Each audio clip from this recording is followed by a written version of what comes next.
Hey guys, welcome to this course. Now in this video, let's understand that after you start Grasshopper by either clicking on this icon right here or you type Grasshopper in the command line, then after the Grasshopper window opens up, it looks like this.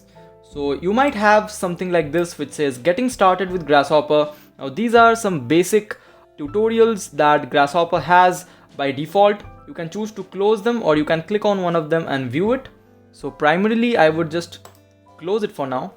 And now the way we place our Grasshopper window is either on the right side or either on the left side. So we would have to place the Grasshopper window in such a way that you can view your Rhino perspective view and your Grasshopper window at the same time. So what I'll do over here is I'll decrease the size of my Grasshopper window exactly like this, and I'll place it on the right hand side of my screen.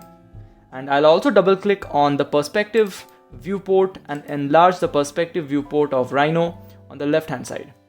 So now I have divided the screen up into two halves. Over here I can see the perspective viewport of my Rhino, and I can also see my Grasshopper window on the right hand side.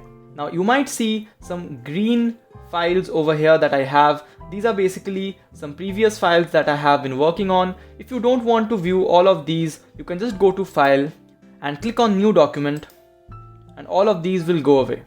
So you have a fresh new Grasshopper window and you have a fresh new Rhino file, which is good to get you started with our Grasshopper tutorials. Now you might also choose to place your Grasshopper window on the right hand side, and you can also minimize or maximize your Rhino window and place it on the left based on how you want it.